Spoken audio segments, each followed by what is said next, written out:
En un mundo saturado por ideas en conflicto con los grandes principios de la palabra de Dios, precisamos de una cosmovisión que mantenga viva la luz de la verdad. Por eso, presentamos Fe y Sociedad, un programa de análisis de temas de actualidad a la luz de la Biblia con los pastores Héctor Delgado y Dauris Contreras.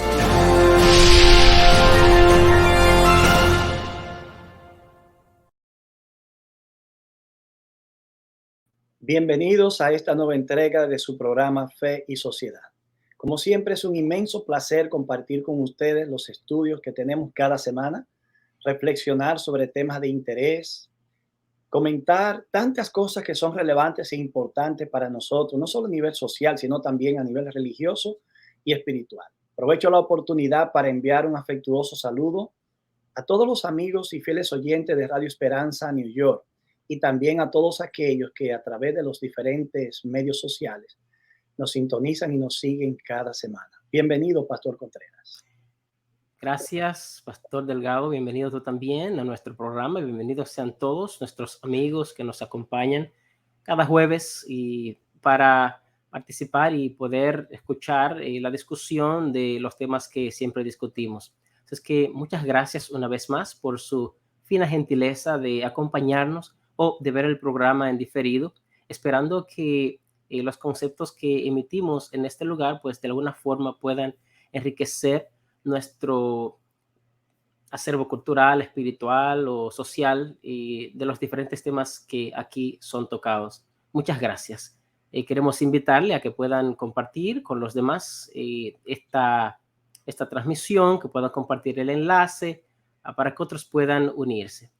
Queremos también recordarles a todos ustedes que este sábado, pues pasado mañana, y como dijimos la semana pasada, se estará celebrando el primer aniversario de Radio Esperanza New York, que es la principal fuente donde surge este programa y que va a estar mañana precisamente en Poughkeepsie. Habrá una celebración con un concierto y después será en la ciudad el sábado. Así es que les invitamos a que los que puedan participar en ambos lugares, sea en la ciudad o sea en Upstate, pues puedan ir y pues poder celebrar con nosotros este aniversario primero de Radio Esperanza New York. Tenemos una promoción que queremos que nuestros amigos puedan escuchar, así que nos vemos en unos segunditos después de esta pequeña promoción. Adelante. Radio Esperanza Nueva York cumple un año y lo celebramos contigo en grande, con la participación de Felipe Garibo. Dicen por ahí que loco me volví, que solo hablo de Dios, de la salvación. Viernes 4 de agosto, 7:30 de la noche, en la Iglesia Adventista del Séptimo Día en Poughkeepsie. Y el sábado 5 de agosto a las 4 de la tarde en la Iglesia Adventista del Séptimo Día en Dyckman. Radio Esperanza Nueva York está de cumpleaños y lo celebramos en grande. Aparta las fechas: viernes 4 en Poughkeepsie y sábado 5 en Dyckman. Invita el Ministerio Hispano de la Greater New York Conference.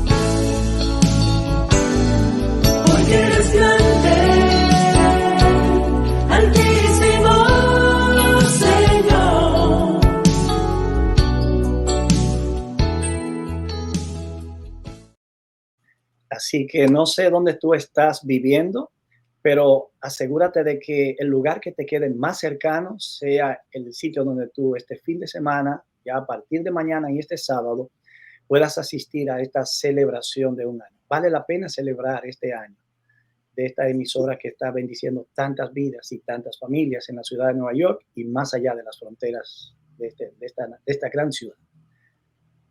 Así es. Bienvenidos. Bien, Héctor, hoy es el último día que estaremos ya estudiando de forma consecutiva lo que son las religiones comparadas. Hoy vamos a ya terminar con esta última de las religiones.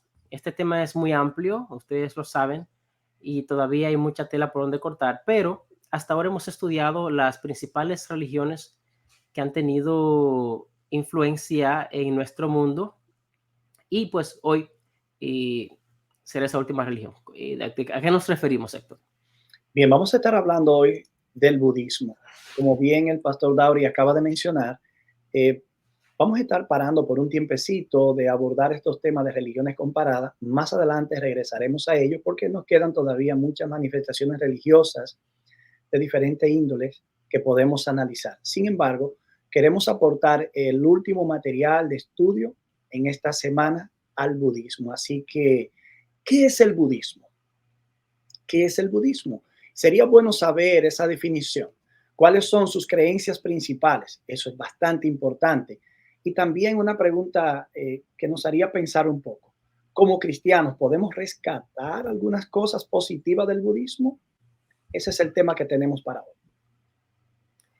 Así es. El budismo es una de las religiones, como dijimos, de las más influyentes. Primero tenemos las religiones abrámicas, el cristianismo, el islamismo, el judaísmo. Tenemos el hinduismo que hablamos la semana pasada. Y hoy tenemos lo que es el budismo. El budismo, más que una religión al estilo del cristianismo o del islamismo, del judaísmo, es más una filosofía de vida, ya que en el budismo la idea de Dios como de un Dios creador, como nosotros pensamos, no existe. Pudiéramos decir, partiendo de allí, que el budismo sería como una especie de religión atea, desde el punto de vista de que no se cree en un Dios creador como nosotros lo creemos, Héctor.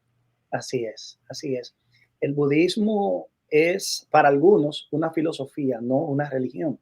Sin embargo, el uso contemporáneo que se da o se hace de la palabra religión permite categorizarlo de esa manera. De hecho, como religión es una de las más grandes del mundo. Alrededor de unos 400 millones de personas practican el budismo. Otros especialistas en asuntos de religión dicen que no es posible precisar la cantidad de seguidores porque la filosofía budista es muy ecléctica y es muy probable que existan muchísimas personas que creen el budismo que no se identifican como tales. Su fundador, popularmente conocido como Buda, de hecho el término Buda significa iluminado, originalmente se llamaba Siddhartha Gautama. El siglo VI antes de Cristo surge este personaje, quien según la leyenda había sido un príncipe hindú. A mí me llama mucho la atención porque si era un príncipe hindú, la calidad de vida que vivía prácticamente le permitía a él estar ausente de tantas experiencias negativas que parece ser que tuvo con el tiempo por la forma en la que empezó a valorar lo que era el sufrimiento. Pero esos son detalles que lo veremos más adelante. El budismo se originó originalmente en el norte de la India. De hecho, allí el líder principal del budismo tibetano actualmente, Dalai Lama, tiene su base. En la propia India el budismo apenas se ha extendido y eso es un dato curioso. Pero donde más se ha extendido actualmente es en Tailandia y los países vecinos como Myanmar, Laos, Sri Lanka y Camboya. El budismo, a diferencia, por ejemplo, del cristianismo, los budistas no se refieren al budismo como budismo. Ellos prefieren referirse más bien al Dharma. Dharma es la enseñanza. Dharma significa las cosas como son. Por lo tanto, y de hecho, ellos no enfatizan tanto a Buda por el hecho de que ellos dicen de que antes de Buda hubo otros también que llegaron a esa realización y después de él habrían otros más que llegarían a la misma realización. Por eso el énfasis del budista o del budismo, los seguidores del budismo es el Dharma, es la enseñanza de Buda. Lo principal de ellos es eso. Y ahí se concentra en ver las cosas como son. Como Héctor decía, hay algunas versiones que dicen que Buda era un príncipe, quien no tuvo estuvo poco expuesto a los sufrimientos de la vida. Sin embargo, después que creció y se dio cuenta de que habría que enfrentar la vejez, habría que enfrentar enfermedades, dolor y todo eso, entonces tomó una vida ascética. Él estaba casado, él tenía un hijo, y todas estas informaciones son informaciones legendarias que nos llegan de los mismos seguidores que a través de la historia pues han tenido allí los budistas. Abandonó su familia, se fue a vivir una vida ascética, una vida errante, una vida de un buscador errante. Y entonces el poco alimento que él ingería lo conseguía de limosnas que él pedía, limosnas que conseguía, hasta que buscando y buscando dentro, se dice que él encontró lo que él estaba buscando. Y entonces cuando él encontró eso, reunió a algunos seguidores que estuvieran dispuestos a escuchar sus enseñanzas. Y con lo que consiste el budismo es precisamente lo que fue las enseñanzas de Buda. Ya a los 80 y tanto de años, él estuvo enseñando, y básicamente la enseñanza consiste en que los budistas dicen que él fue la persona que tuvo el conocimiento más completo de la realidad. Él indicaba que al conocer lo que el ser humano puede alcanzar como nirvana, entonces eso producía la verdadera libertad. En esa búsqueda de esa verdad, él entendía que esa verdad producía la verdadera libertad. Ahora, esa verdad consistía en comprender la realidad de las cosas como son. Entonces, cuando hablemos, por ejemplo, de las creencias, vamos a ver en qué consiste eso. Pero básicamente esa era la teoría de Siddhartha Gautama, que fue conocido como el Buda, que significa el iluminado o el que ha despertado. Es decir, el que comprende la realidad de las cosas como son. Es básicamente. Por eso es que Buda se considera como un maestro supremo, como alguien que despertó a esa realidad y que gracias a sus buenas obras y a la meditación tiene un lugar ejemplar dentro del sistema de creencias. Finalmente, Buda, tras pasar el resto de su vida predicando, murió a los 80 años, y las últimas palabras que se registran que él describió son las siguientes: y bien, oh discípulos, yo os digo, todo lo que existe es pasajero, esforzaos sin cesar. Así que posteriormente su cadáver fue incinerado, y de alguna manera las últimas palabras de Buda denotan como si finalmente cabría la pregunta, es lo que quiero decir. ¿Siente Buda al terminar su vida que logró lo que perseguía? Bueno, Ese sentido de vacuidad, de vacío, de que todo es nada y de que al fin y al cabo me estoy muriendo como todos los demás, ¿qué significa? ¿Deja alguna esperanza? Bueno, hay cosas que la iremos mirando más adelante todavía. así es. Después de la muerte de Buda, era parte de su visión, y pues con los seguidores que él tuvo, pues dejar algún tipo de orden, y con el tiempo se crearon los que fueron órdenes monásticas, monasterios, tradiciones monásticas, las cuales siguieron sus enseñanzas. Pero las personas que decidían comprometerse a abandonar el deseo, de lo que vamos a hablar más adelante, y dedicarse a esa vida monástica, pues eran parte de esas tradiciones. Pero con el tiempo, las tradiciones monásticas, estos monasterios, tuvieron algunas controversias y se dividieron, pero una de las órdenes que todavía prevalece aún, y que fue en la India, se conoce como la orden del Camino de los Ancianos. Así es que esa orden todavía permanece y es una de las más conocidas, que está en el norte de la India. Y entonces varias órdenes surgieron, pero esa era prácticamente la visión que él tenía. Por otro lado, él quería que las enseñanzas suyas fueran colocadas en práctica o enseñadas, podemos decir, en diferentes lenguas locales, para que así pudiera haber una proliferación de las enseñanzas, ya que al final lo que buscaba era el bien mejor para todo ser humano. Y de ahí salen esas dos tradiciones, que es el Theravada y el Mahayana, y las dos diferentes órdenes que hay. De hecho, no son órdenes. La primera tiene que ver, Theravada, que es la orden monástica. La Mahayana no es orden monástica, aunque sí tienen algunas creencias similares. El Mahayana tiene una escritura que dice, por ejemplo, que es lo original y lo que escribieron viene del mismo Buda. Ellos se presentan como que son los originales, y el mejor budismo es el Mahayana. Bueno, vamos a esta breve pausa y regresamos en breve. Estás escuchando Fe y Sociedad, un programa de análisis de temas de actualidad a la luz de la Biblia.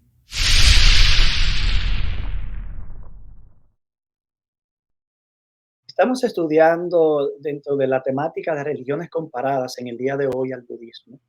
Hemos podido ver que, en la opinión de algunos especialistas, el budismo no debería considerarse una religión, sino un sistema filosófico. Pero, dado el uso contemporáneo que se hace de la palabra religión, se categoriza como tal. Buda surge originalmente en el siglo VI a.C. Las fechas, cuando se consultan, a veces tienen una diferencia de más de 30 años, tanto en su surgimiento como en su muerte. Así que hay ciertos datos que son un poco imprecisos en ese sentido. Sin embargo, el budismo ha trascendido el tiempo. De hecho, tanto él como los primeros seguidores, que no eran más que 4 o 5, se decidieron a ejercer un proselitismo agresivo, comunicando todas sus verdades. Buda termina muriendo de unos 80 años con una frase un tanto enigmática que respira cierto aire como de pesimismo, como de resignación, como queriendo decir todo lo que yo dije que era, finalmente es, y yo creía que todo era nada y finalmente me convierto en nada. Pero vamos a ver que hay ciertas creencias que están asociadas a un posible futuro, a lo que se conoce como el nirvana. El budismo actualmente es más de 400 millones y otros creen, como ya señalamos, que es imposible definir la cantidad exacta dada su naturaleza ecléptica del sistema de creencias que tiene. Así que estamos trabajando en esta línea hoy, el budismo. Quizás estamos orientados a mirar otros detalles, Dauri, antes de pasar a algunas creencias. Sí, algunos de los escritos sagrados de los budistas son varios.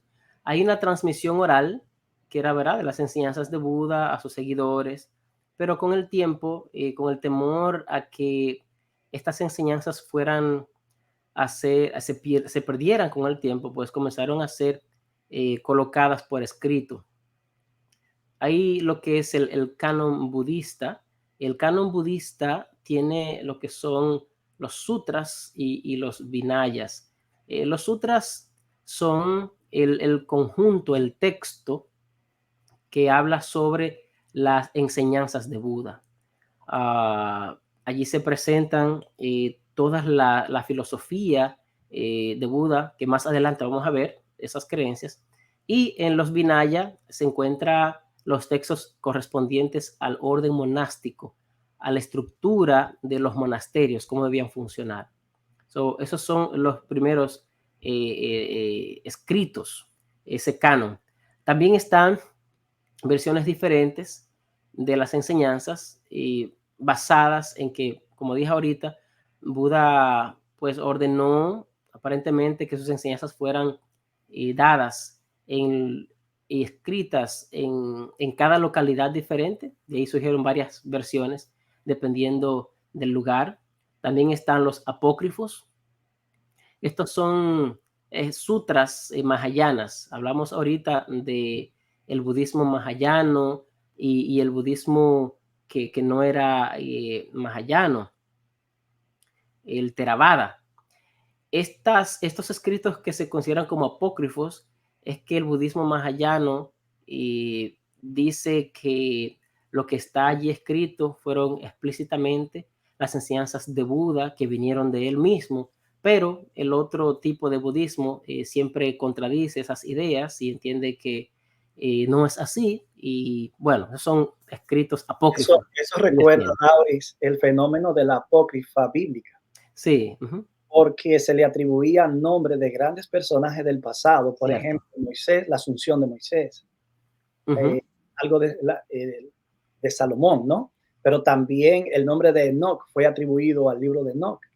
Así que cierto. habiéndose perdido quizás la grandeza del pasado, para darle carácter a los escritos, se le dan términos o se asocian a personajes del pasado de relevancia para que puedan tener autoridad. Sí, está también las tantras, que son escritos de tradiciones mágicas, son rituales mágicos. Ujú. Y por último están los shastras, que son escritos de eruditos budistas que tratan de explicar algunos puntos de interpretación de los textos budistas. Es que básicamente estos son los textos sagrados de los budistas por los cuales ellos se guían. Ahora bien, cabe destacar, bueno, no cabe destacar, basados en esos escritos, basados en las enseñanzas budistas, ahora vemos las creencias, de qué hablan esos textos, qué es lo que hablan esos pasajes que encontramos en el budismo, cuáles son las creencias que ellos esbozan, qué es lo que presenta el budismo realmente. Bien, dentro de esos escritos hay uno que se llama Dhammapada y hay 4 grandes frases célebres que son tomados del primero tanto como del manuscrito 15. Y el primero de estas ideas sostiene que la mente es lo que le da forma a nuestra vida. Somos los que pensamos. El sufrimiento sigue al mal pensamiento, igual que las ruedas de un carro siguen al buey que tira de él. Otro aspecto que se enseña allí es que nuestra mente da forma a nuestra vida. Somos lo que pensamos, ¿cierto? Uh-huh. La alegría sigue al pensamiento puro, igual que una sombra que nunca lo abandona. Este es el lado contrario al estipulado anterior. También se sostiene allí que la aflicción proviene del deseo. Aquí se va introduciendo un tema que vamos a desarrollar dentro de este programa. El miedo proviene del deseo. Quien es libre entonces del deseo no conoce ni la aflicción ni el miedo. Finalmente, otro aspecto, otra frase clave es que el apego a los objetos del deseo trae aflicción. El apego a los objetos del deseo trae miedo. Quien es libre del apego no conoce ni la aflicción ni el miedo. Así que en este contexto se va a expandir y a desarrollar y a interconectar todo el pensamiento filosófico budista. Uh-huh. El sufrimiento, Héctor, y de acuerdo al budismo, es el resultado de nuestra ignorancia, de no saber las cosas como son. Entonces, al nosotros tratar de arreglar las cosas, tratamos siempre de arreglar las cosas, nos damos cuenta que se nos hace imposible hacer eso. Por lo tanto, al ser ignorante y ver cómo es la realidad, eso produce un sufrimiento en nosotros. Entonces, la salvación consistiría entonces en librarse de ese apego que uno tiene a las cosas y dejar ir, to let go, como dirían los ingleses, to let go of things, dejar ir. Pero debe ser un dejar ir más profundo que el simplemente dejar ir porque sí, dado que los seres humanos por naturaleza, según dice el budismo, pues siempre están apegados a las cosas y hasta que no dejen ir, hasta que no entiendan que, como tú decías ahorita, que todo es pasajero, entonces no alcanzarán la verdadera, Sabes que el verdadero nirvana, como dicen. las creencias de Buda o sus doctrinas no están compendiadas en ningún manual específicamente, pero se hace referencia a un famoso sermón llamado Sermón de Benarés. ¿Sermón de qué? Benarés. Bernarés, ok. Sermón de Benarés. Benarés. Y en ese sermón y también en las predicaciones posteriores de él es que están contenidas las creencias. En ese sermón precisamente se comienza diciendo, el nacimiento es dolor, la vejez es dolor, la enfermedad es dolor, la separación de lo que uno ama es dolor, no obtener lo que uno desea es dolor. Yo pienso, Dauri, que muchas personas que nos están escuchando pueden decir, bueno, pero es que hay cosas ahí que suenan reales, que suenan lógicas, que hacen sentido. Recuerden que hemos dicho que ningún sistema de creencia contiene solamente elementos falsos, elementos ilógicos. Si así fuera, no tuviera adherente. Tiene que haber algo que pueda atraer, que haga sentido, incluso que tenga armonía con el sentido común, con la lógica cómo se practica de acuerdo a la cultura y a los patrones de formación que se tiene y de educación en el lugar donde uno vive. Si Así todo es. fuera erróneo, no tuviera ningún atractivo. Tienen que haber cosas que hagan sentido y que sean reales. Quizá algunos ya han pensado todo es vanidad, vanidad de vanidades, como dijo Salomón. Así que, ¿qué buscar en esta vida? Ese Sí. pesimismo. Y entonces, Héctor, lo que uno observa es la cosmovisión del budismo. Ujú. En la cosmovisión del budismo, como decíamos ahorita, la idea de un Dios creador no existe. No existe. Por lo tanto, es una cosmovisión centrada en el ser humano Exacto. y cómo el ser humano puede llegar a liberarse de los problemas. Es una cosmovisión pesimista de la vida y que para alcanzar lo que se puede alcanzar hay que someterse a ciertas cosas que el mismo ser humano es que al final tiene que resolver el problema. En otras palabras, el embrollo en el cual estamos metidos los seres humanos, solo los seres humanos pueden resolverlo. Esa es la cosmovisión que existe. Y entonces, lo que tiene que ver con la vida de los seres humanos, la interacción con otros seres humanos, pues es parte también de eso, pero al final la resolución es tenida por el mismo ser humano. Vamos entonces, Héctor, tal vez, dime. Hay algo importante, Dauris. A pesar de que Buda plantea de que prácticamente todo es nada, de hecho, en el fondo de la doctrina budista es que todo pasa. Es como si dijéramos todo es vanidad, siguiendo la frase bíblica. Que todo no es más que una apariencia. Y a diferencia del hinduismo primitivo, de donde precisamente brota el budismo, Buda no cree que hay un alma universal o un alma individual. El mundo no tiene comienzo para él. Todo tampoco tiene un creador y en eso se distancia totalmente del hinduismo. Todo es como una ilusión. Dios mismo, de hecho, es una ilusión. La única realidad, dice, la única realidad que existe es el dolor universal. Este es el único y gran descubrimiento que Buda ha hecho. Pero Así entonces, él dice, ok, podemos resolver eso, pero él no deja a las personas al azar. Descúbranlo por ustedes mismos. Él crea todo un sistema de principios, de valores y creencias y toda una ética de vida a través de la cual se supone que se alcanza el despertar que él tuvo y la persona puede alcanzar el nirvana o el bien supremo final. Básicamente, la religión budista trata de resolver el problema del sufrimiento. Sí. Dado que el sufrimiento es un elemento común a todos los seres humanos, pues esta cosmovisión trata de traer una resolución a ese problema. Entonces, basado en eso, algunas de las creencias, la principal creencia tiene que ver con una vida santa. Y esta vida santa, ¿en qué consiste este tipo de vida santa? ¿Cómo se llama? Hay 4 verdades que se le conocen como 4 nobles verdades. Y están enlazadas todas con lo que es el sufrimiento. Hay un término que ellos usan que se llama el dukkha. Se escribe dukkha, D-U-K-K-A.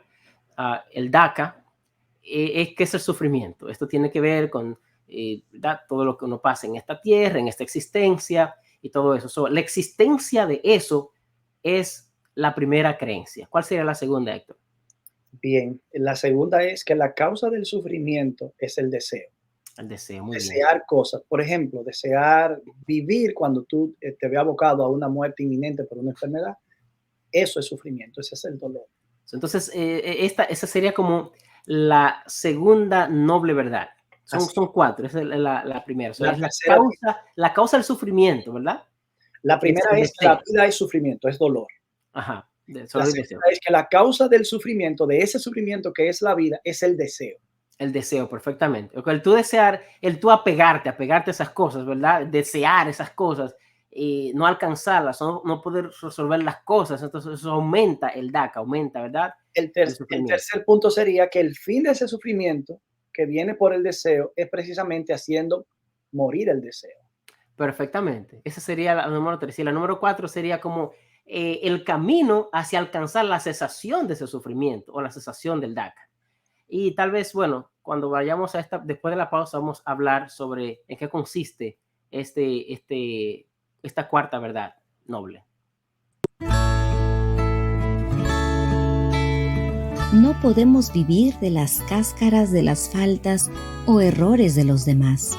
Hablar mal es una maldición doble que recae más pesadamente sobre el que habla que sobre el que oye.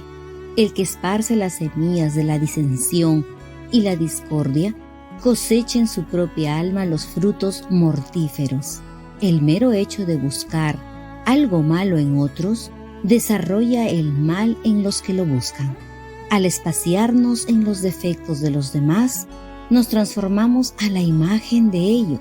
Por el contrario, mirando a Jesús, hablando de su amor y de la perfección de su carácter, nos transformamos a su imagen, mediante la contemplación del elevado ideal que Él puso ante nosotros. Nos elevaremos a una atmósfera pura y santa hasta la presencia de Dios.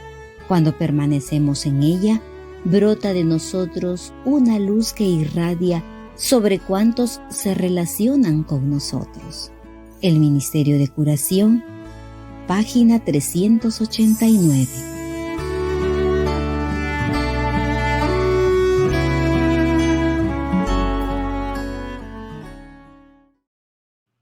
En la sección anterior estuvimos aproximando, ¿no?, a las creencias fundamentales del budismo. Estuvimos mencionando las 4 nobles verdades, siendo la primera la vida es sufrimiento o dolor. La segunda, la causa del sufrimiento es el deseo, desear cosas.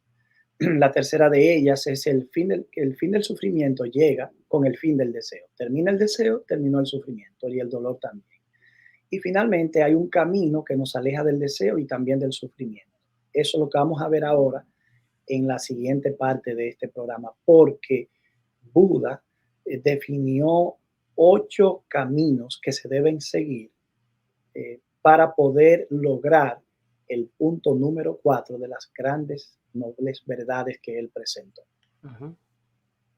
La decisión correcta, una decisión correcta es uno de ellos, o una resolución correcta es uno de los caminos hacia la liberación, ya que ese es el último paso de las 4 verdades nobles.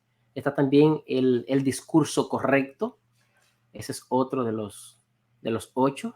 ¿Cuál sería otro de esos, Héctor? Bien, de hecho, me gustaría decir, Lauris, aunque ya has mencionado 2, que para Buda, de hecho, hay que valorar que él fue muy organizado, muy sistemático en la forma que organizó las cosas. Él identificó un problema, luego asoció el elemento que causa el problema, luego dijo, bueno, si este es el elemento que causa el problema, eliminamos el elemento y se acaba el problema.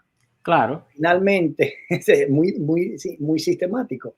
Sí, después piensa que tienen que haber forma para lograr eliminar el elemento que trae el problema. Claro. Y los 8 caminos que él plantea están divididos al mismo tiempo en 3 partes. Los 2 primeros tienen que ver con el elemento de la sabiduría. Los siguientes 3, el 3, 4 y 5, tiene que ver con el elemento ético, conductual del individuo. Y los últimos 3 están asociados al entrenamiento de la mente. Interesante. Mencionaste la acción correcta, ¿cierto? Tiene que ver con la vida diaria, no robar, no quitar la vida, tenerse de conducta. Esa sería la tercera. La primera sería como una resolución correcta. El segundo, un discurso correcto. La comprensión correcta, pero sí. La comprensión correcta no solo de las cosas, sino de las 4 verdades anteriores. Oh, claro, perfectamente. Sí. Porque al final, como habíamos dicho, el problema es una ignorancia de no comprender la realidad como realmente como es. Y lo que provoca esa realidad. Perfectamente. Sí. Entonces, la tercera sería la acción correcta, como tú mencionabas, y también, un vivir correcto. Exactamente. La acción correcta tiene que ver con eso, no robar, no quitar bienes a nadie, incluso el frenarse de las conductas sensuales impropias. Claro. No definen exactamente hasta dónde puede llegar esa frase, pero está dentro de eso. También está el pensamiento, la determinación correcta. Es como renunciar al camino mundano. Y el esfuerzo correcto también. Exactamente, la forma, el esfuerzo correcto. Ya eso tiene que ver con la mente. Es decir, evitar o destruir lo que es insano y lo que no ha venido todavía. Así es. O El último también, es la concentración correcta. también en sentido contrario, en cuanto al esfuerzo, así como se debe evitar o destruir lo insano que no ha venido todavía, se debe también cultivar o producir lo sano que no ha venido todavía, propiciar el bien. Así es. Y finalmente tiene que ver con la concentración y la meditación correcta. Aquí ya es más delicado, Dauri, porque es más confuso. Yo traté de entender este asunto y la verdad que son algunos elementos muy complejos. Ya aquí se habla de niveles de absorción en la meditación. A través de la meditación, que puede ir pasa por 4 niveles en la meditación, que van primero desde el desapego sensual hasta el estado en el que tú experimentas nada de placer, nada de dolor. Si tú logras eso a través de la meditación, que sería el último y cuarto estadio en el que se puede llegar de la meditación, entonces tú has alcanzado el nivel de la liberación. Sí. En cuanto a la moralidad, tú mencionabas algunas de las cosas, que es no hacer daño a ningún ser vivo,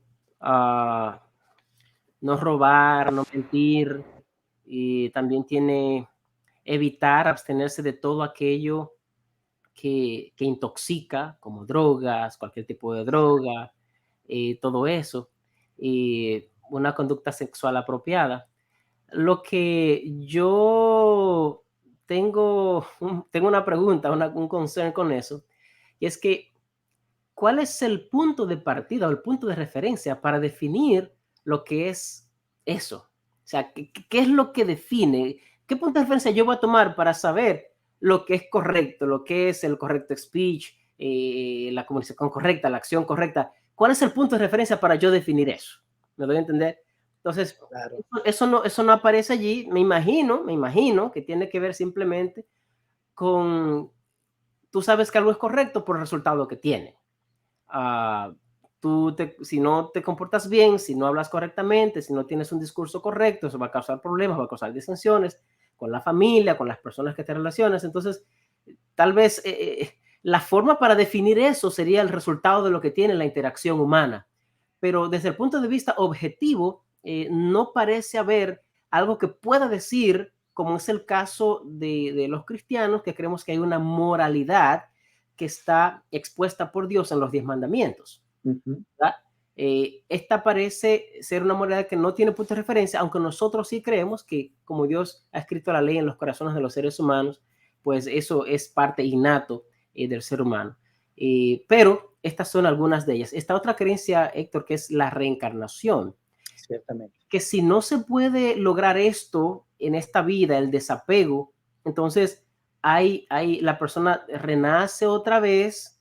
Es como que cuando la persona muere, su conciencia sigue viviendo acompañada de su pensamiento.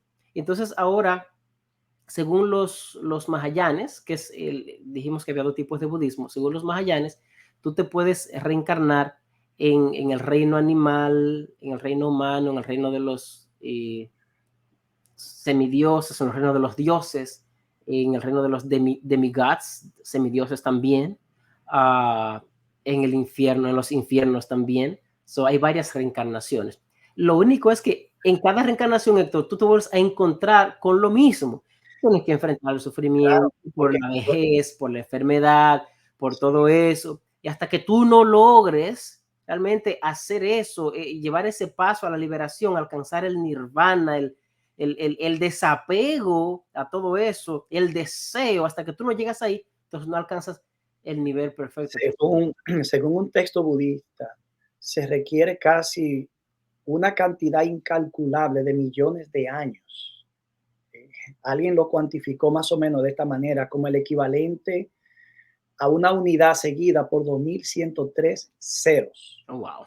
En términos de vidas que se deben años para tener una vida, otra vida, una vida, wow, otra vida, en un ciclo aparentemente casi interminable, para poder tratar de, si no se logró en esta vida, lograrlo en la otra. De hecho, si finalmente una persona llegara a través de un proceso de reencarnaciones continuas, alcanzar la iluminación total, el nirvana, hay que reconocer que también hay otro estadio al que se podría llegar y que es muy dificultoso, y es el de el bodhisattva, como le llaman ellos, que se cree que es como el último estadio terrestre, su última reencarnación antes de liberarse totalmente de esa serie interminable de anillos que componen una cadena transmigratoria hacia el supuesto nirvana.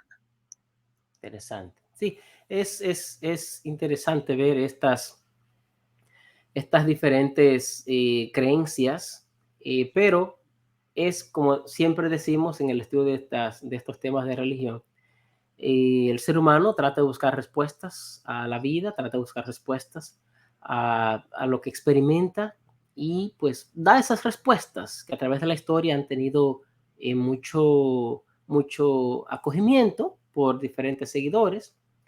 Y al final, pues cuando nosotros somos expuestos a las diferentes ideas que procuran responder las preguntas más existenciales de los seres humanos, y podemos sopesar las diferentes respuestas que cada pensamiento religioso provee de forma particular, yo mismo, pues pienso en el cristianismo o en Cristo como la respuesta tal vez que más esperanza provee. Y al final el ser humano necesita una esperanza. Pero discutimos estos temas y podemos ver todas estas perspectivas, y cuando podemos conocer cada una de estas perspectivas, de esas creencias, reflexionamos y vamos a buscar y pensar en nuestra propia experiencia, sea tú cristiano, no seas cristiano, y es interesante poder conocer cómo piensan las demás personas, y ver la necesidad que tiene el ser humano de buscar una solución a lo que le aqueja, al sufrimiento la idea de que quizás haciendo algún bien yo puedo lograr algo a favor. Por ejemplo, en el budismo, cuando una persona da una limosna a alguien, se cree que con ello se adquiere un mérito que ayuda para la siguiente vida. Por eso, el que dice gracias no es el que recibe la limosna como en nuestra cultura, sino el que da. Interesante eso. Y otro detalle importante es que en el amadismo, que es una forma más reciente de budismo y que también se practica en Japón, una de las formas, por ejemplo, tardía del budismo, como acabo de mencionar, la salvación de los creyentes, mira qué curioso este dato, se realiza por la fe en él, en ese sistema. Naturalmente, por los méritos que se acumulan durante las existencias anteriores. Así que hay un sistema de mérito acumulativo que se va añadiendo en cada vida, en cada experiencia, para la siguiente vida o experiencia, de tal manera que si se alcanza la meta en términos meritorios, entonces la persona alcanza el más allá. Dauri, algo que me gustaría señalar en este punto es el elemento del samsara. Y yo voy a proyectar esta imagen para que los amigos que nos están mirando a través de las redes sociales puedan verlo. Es como la rueda que representa el ciclo de la vida en el budismo. Y como ustedes pueden ver, tiene 8 elementos, y cada uno de esos elementos es una de las verdades óctuples que mencionó Buda para ayudar al desapego y la realización de la persona que pueda liberarse de esta vida. Así que en ese ciclo de vida interminable se encuentran las personas, y solamente practicando esas verdades óctuples la persona puede alcanzar una liberación completa. Ahora, cuando hablamos de la liberación y el nirvana propiamente, no estamos hablando de un lugar como por ejemplo el paraíso, algo concreto. No es algo así como la nada, como un estado de vacuidad, como un estado de existencia y inexistencia a la vez, en el que no hay como un alma universal, no hay tampoco un alma individual. Yo de verdad no logro, yo dándole mente a este asunto, yo decía, pero si no hay un alma, ¿cómo hay una reencarnación? Es como entonces que el ciclo de algo que nada es creador, pero ¿cómo llega a existir una persona? Sí. No hay un creador. y cómo esa persona cuando desaparece vuelve a ser, aunque sea un cuerpo diferente, una forma diferente de vida, pero está la misma persona que se supone que está en un proceso de peregrinación hacia un posible proceso de liberación final. Hay muchas interrogantes que quedan abiertas al estudiar este tema. Claro, y vamos a esta última pausa y llegamos entonces a la parte última de nuestro programa. Claro, adelante. Estás escuchando Fe y Sociedad, un programa de análisis de temas de actualidad a la luz de la Biblia.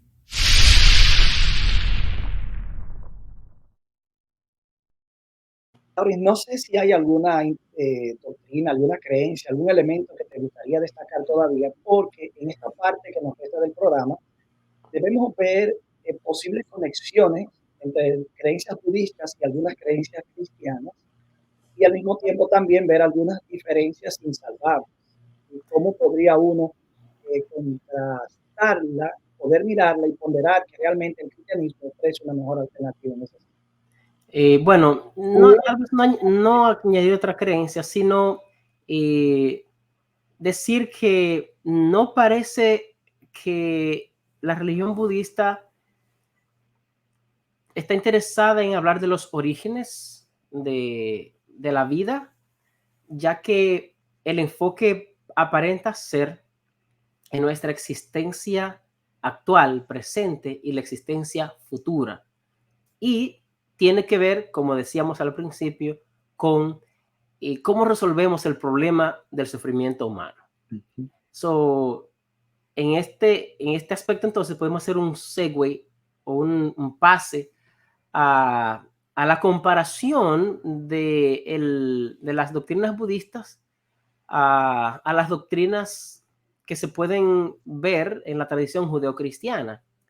Y Héctor, la Biblia nos presenta esa realidad, ¿verdad? Nos presenta la realidad de que el ser humano es un ser humano que sufre. Job decía en el capítulo, Moisés decía en el libro de Job, capítulo 14, dice, el hombre harto de días y lleno de sinsabores, corto de días y harto de sinsabores.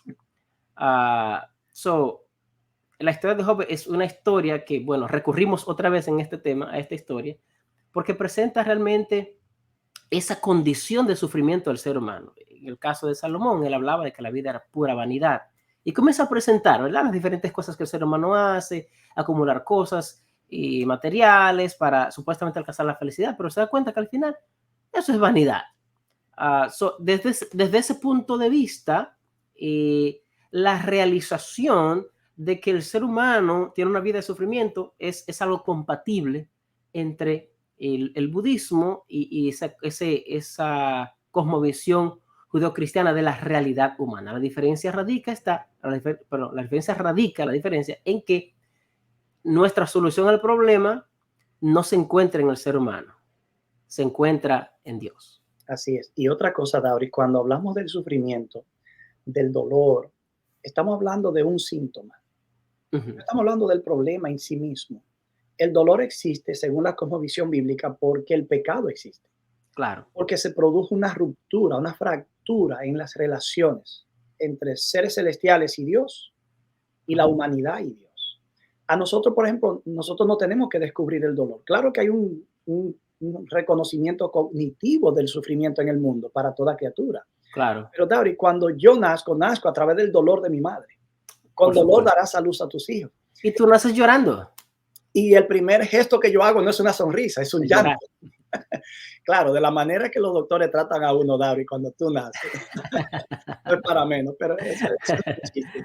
Bueno, de hecho, no hay vida si no lloras. Hasta que tú no lloras, tú no estás vivo todavía. Así que, pero también hay algo. Ese dolor que la madre experimenta, según el Evangelio de Juan, y lo sabemos en la experiencia, se convierte en una sensación de gozo, de alegría, cuando la criatura se percibe. Así que lo que Buda ve en el dolor, el cristianismo nunca podrá verlo. Igual que el cristianismo, sabemos que el dolor, vamos a decirlo de esta manera, duele.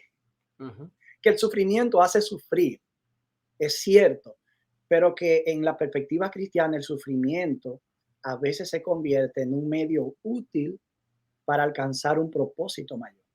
Nuestro Dios, que no es un Dios que existe en el budismo, en su infinita sabiduría y en su capacidad omnipotente, puede, aún las experiencias negativas de la vida que Buda rehuía, convertirla en un bien para hacer de mí una mejor persona. Correcto. Entonces, esos son elementos muy distintos totalmente. Sí. Vivir huyendo de una realidad de la que no hay cómo escapar. ¿Cómo escapa Buda, por ejemplo? Muriendo. Bueno, pero y al morir, ¿qué resuelve?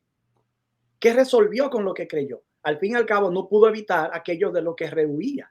Si la muerte trae dolor, saber que la muerte trae dolor y no la podemos evitar, ¿cómo él logra evitarlo? Claro. Queriendo negarse a una realidad, bueno, pues quizá lo pueda intentar, pero en definitiva no lo va a lograr. Y aunque hipotéticamente lo lograra, la muerte misma lo hace despertar. Claro.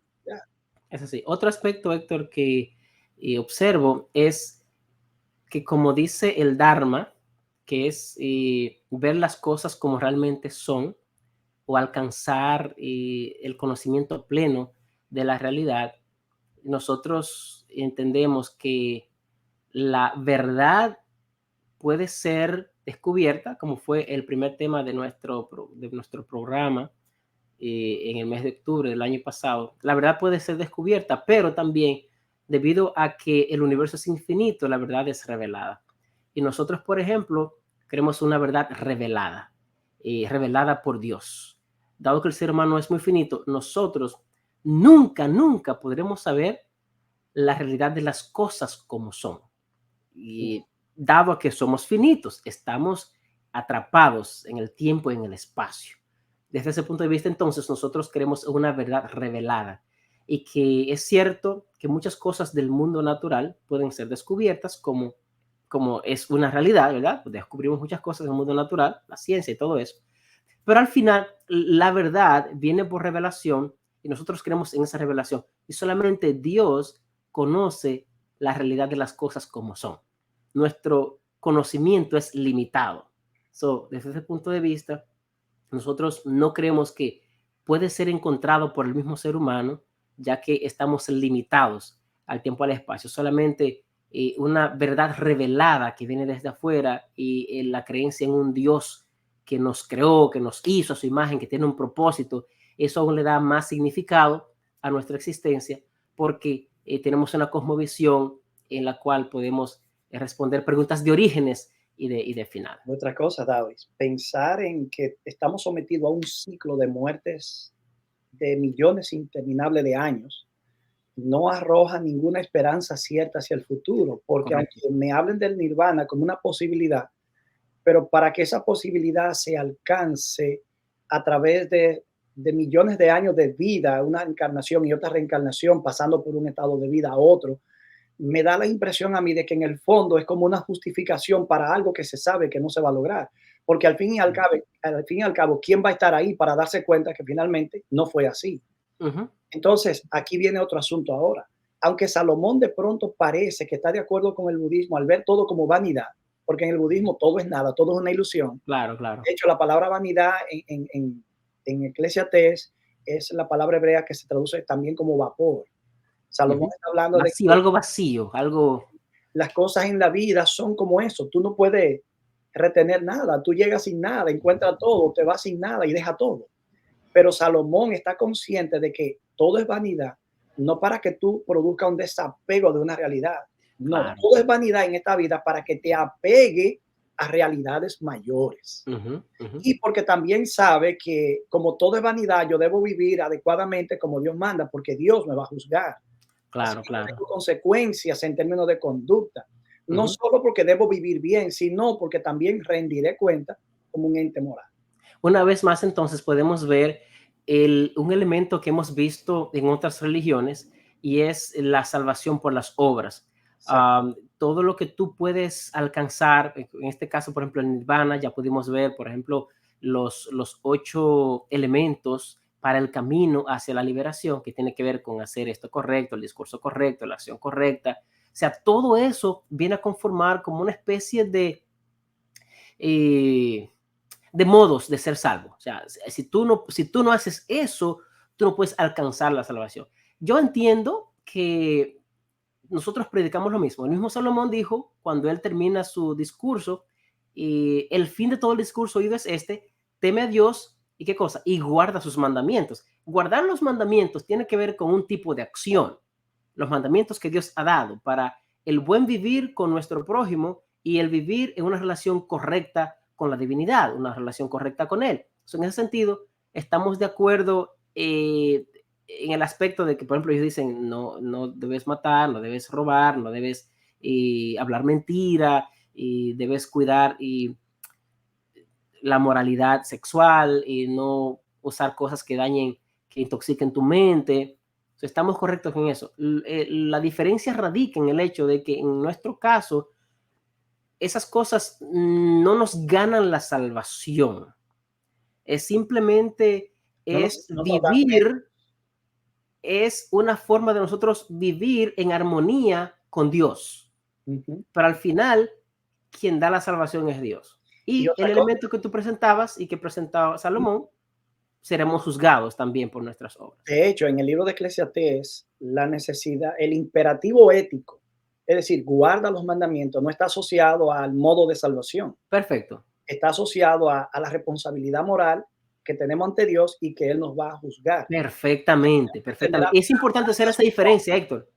Es importante hacer esa diferencia porque algunos creen que en el caso, por ejemplo, de los cristianos adventistas, que creemos que Dios que la ley es importante, los mandamientos son importantes, nosotros no creemos que es un medio de salvación. Simplemente declaramos que la Biblia dice que son un punto de referencia para el juicio divino. Y como tal, entonces, debemos colocarnos en armonía con esos principios y no por nosotros mismos, sino con la ayuda de Dios. Él es quien hace eso en nosotros y por nosotros. Quiero volver a ese punto porque la salvación en la Biblia está conectada a la fe. Ajá. Y aunque vimos que en el budismo hay una posibilidad en ciertas ramas de que la salvación sea por la fe en un sistema de creencias, luego se le añaden las obras meritorias. Perfecto. Que se parece mucho a algunas ramas dentro del cristianismo que plantean de la salvación por fe más los méritos que se acumulan a través de la gracia obrando en nosotros. Sin embargo, nosotros entendemos que todos los méritos de salvación nuestros están depositados en Cristo y claro, que a Cristo se accede a Él y a los méritos de Él a través de la fe. Uh-huh. Es así. Y nosotros, por último, se acabó el tiempo. Al final, cuando nosotros morimos, descansamos en la tumba según la Biblia y creemos que Jesús vendrá por segunda vez y va a resucitar todos aquellos que le aceptaron, que abrieron su corazón a Él y que le dieron su vida a Dios. Y el punto final será una eternidad con Dios en un mundo físico, en un mundo nuevo sin sufrimiento, sin dolor, sin muerte, sin llanto. No habrá nada de eso.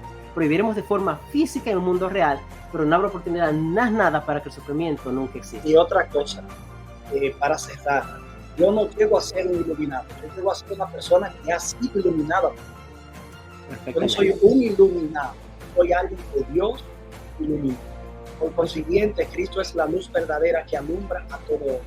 Si hay algo de luz que llega a mí en términos de revelación, es porque Él, luz verdadera, floreció en mí, resplandeció en mí. Y esa luz verdadera me trajo al conocimiento de su gracia, al conocimiento de su persona. Queridos amigos, hemos llegado al final. Lámpara es tu palabra y la luz que te ilumina. Quiero dar finalmente una palabra de despedida. Se nos fue el tiempo rapidito allí. Bueno, gracias por acompañarnos en este día. Que Dios les bendiga mucho y que lo que hemos discutido aquí haya sido de bendición para ustedes. Recuerden, Dios, Jesús es el camino a la vida y la verdad, el camino a la verdad y la vida, y a través de él puesta en la luz del mundo. Así es. Les dejo a ustedes la invitación para el siguiente programa la próxima semana. Y recordarles que si quisieran que tratáramos algún tema en particular, puedan escribir a faithsociedad7@gmail.com, faithsociedad7@gmail.com. Dios te bendiga y será hasta la próxima entrega. Hasta la próxima. Hasta la próxima entrega. Que Dios te bendiga.